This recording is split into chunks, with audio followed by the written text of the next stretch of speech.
with the Australian Club Championships coming up in the next week, because we thought perhaps it was a good idea to bring out some classification information. So for the new beginners, what's Powerchair Football from a classifier's perspective? Well, we all know that Powerchair Football is a modification of the game of soccer. A modification that enables people with quite complex needs to play sport at elite levels. Now, one of the main things about Powerchair Football is the actual sport-specific chairs that the players are in. These chairs, they're lower, they make that centre of gravity lower, they're longer, they enable the athletes to move fast and hit hard. It's played indoors because the individuals who use power chairs for daily living, not much of an outdoor sports sort of cohort. And the ball is very big and very tough because it gets hit extremely hard. So here's a few of the Western Australian Powerchair Football athletes that I've been involved with. So you can see from the chairs, those balls are going to get hit very hard. So what's classification? So to play any sport, it's not competitive if the athletes that you're competing against aren't people that you might have the potential to beat. So what classification does, it's the Paralympic tool that puts people into grades. You, this athlete, have the same potential to win the race as them, that athlete, even though their disabilities are diverse. And to do that, it takes more than one person. So we usually have panels of 3. Those people on the panels, they'll all have different qualifications. Maybe a sports scientist, a doctor, a physio or an OT, maybe the coach or a great ref. In Powerchair Football, it's a relatively recent sport, and Australia, we're just developing our classification team. So in the 2019 Asian Pacific Games, a whole cohort of international classifiers came over to Sydney, and we had a few trainees from Japan, Australia and New Zealand trained up in this particular skill. So what are we doing? We're classing people into 2 different classes, or the third class is you cannot play. So PF1, these are the people who have the most complex of needs. Individuals who we class into this particular class, typically they won't have any trunk control, they won't be able to brace themselves, and they won't be able to make their body part of the chair. They'll usually have very limited visual range. They'll be quite dependent on the headrest to be able to see behind them. They'll have to turn that chair. And they'll have pretty much no ability to absorb forces, so that slows their reaction time down quite significantly. Any sort of displacement of the trunk or the limbs, it's going to take a little while to get that body back into place before they can play again. So players in this particular classification are people, like I said, with the most complex of needs, and they often have quite invisible disabilities that also have to be taken into consideration. If we put the individual into the PF2 class, now that denotes an individual who has still quite significant needs. This individual will still require a power chair or a manual wheelchair in their daily living. But they have a different in that they will probably have a lot more neck control and head control. They'll be able to turn their head or turn their trunk so that they can see a lot more of the court. And individuals in this class definitely have the ability to absorb forces. So if they're hit, or if they hit the ball, or if they change direction really fast, these individuals can brace through the trunk, brace through the neck, make sure that they can react faster and turn faster. So they may have a headrest, but most PF2 players won't use it very much, or they won't have one. Fatigue, especially when we're talking about the fatigue of the joystick hand, probably not a consideration in this class. And remember, everyone's diverse. None of these things are a be-all or end-all. These are just my ideas of how I look at the different players and classify them. So like I said, there's always 3 people in a panel, and at an international classification competition you probably have 2 different panels, and sometimes even 3, depending on how many teams there are.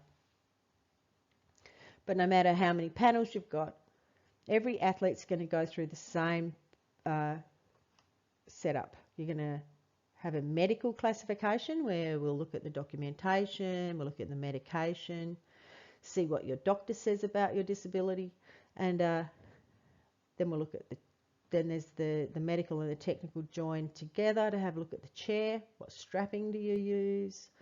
What modifications are there on that wheelchair? And then we'll do some technical classifications. So medical, do a lot of strength testing, and that's both passive and the active range. But technical, we're going to get you to do some drills and skills, do some weaving with and without the ball, a whole lot of different things that we will, and then we'll look at what strapping there is, what modifications there are to that chair. And of course, even though we say medical, technical, everybody is involved in all parts of the classification process. But the medical classifier, now they're going to be people who are occupational therapists, physiotherapists, perhaps someone like me who's an exercise physiologist, although I'm not registered right now, I don't need to be. So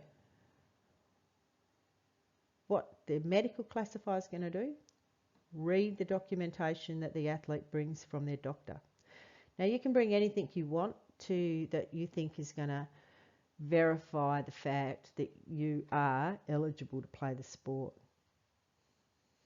One thing you definitely have to bring is anything related to your medication. Medication has a significant effect on performance, and some medications are not allowed to be taken if you're playing any sport, but mostly with Powerchair Football, we just need to know what medication you're on and for what reason. The next thing we do, all 3 classifiers or 2 classifiers, whatever, we're going to look at how has the chair been changed? What different ways is the body stabilised? Is there a head support? Everything about modifications to a chair tells the individual classifier something about that player. But of course, nothing is not concluded until we see that person playing in competition. After we've looked at the medical history, done the range of movements and the innovation tests, then we'll do some technical classification where we get that athlete in their chairs out there doing some specific drills and skills, just so we can see how their body reacts to different situations. Now, the technical classification tests are all designed to replicate the medical tests. Does this match that? So some of the tests that we're going to do, get people to weave in and out of some cones with the ball and without the ball. We'll do some speed tests, some goal scoring tests, visual range tests, and some random interception of balls. What we're looking for, of course, are strength of trunk, bracing, how reliant that individual is on their headrest, and do those particular movements match what the medical test has done. The most important and the last section of classification is actually watching these players on the court.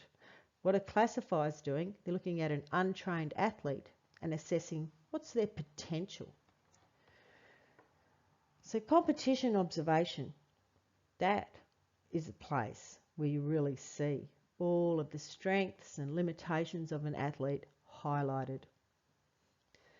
So we'll look at their medical results, look at the results of some setup skills and drills, and then we'll watch that player on the court, and only after we've seen them play will we decide what classification that player will be put into.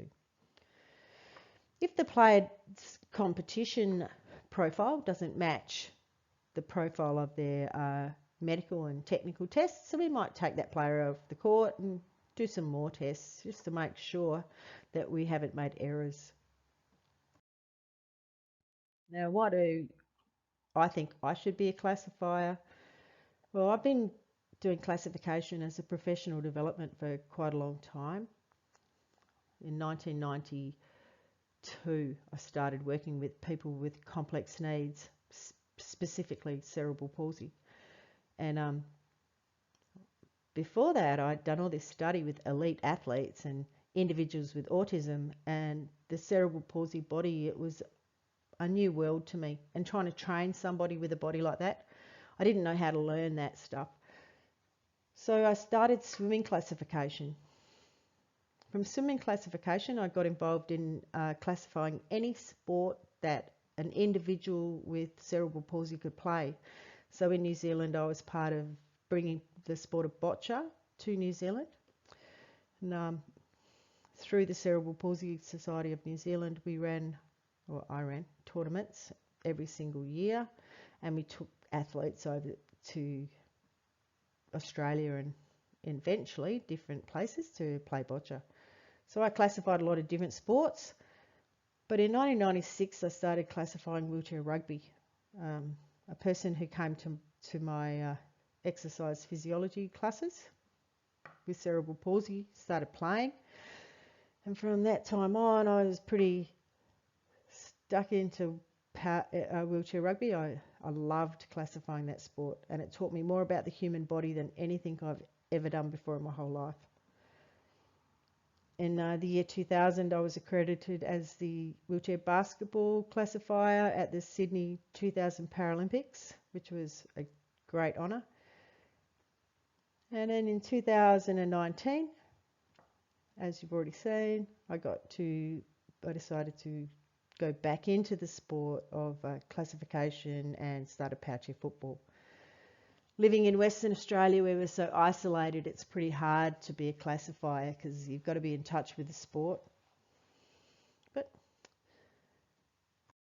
there's lots of ways now to be in touch with the sport. Now, why I do it, my real reason for doing this stuff is professional development.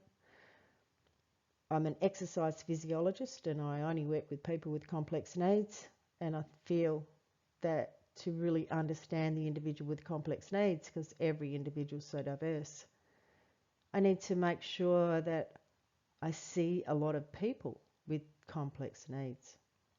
Now, I'm not an exercise physiologist at the moment. I lecture at the North Metropolitan TAFE in WA. And I lecture anatomy and physiology, medical terminology, communication and diversity. I teach disability-specific courses and aged care-specific courses and health-related courses. So I think Powerchair Football classification is my perfect professional development. All right, so hope to see some athletes come along and get classified by us.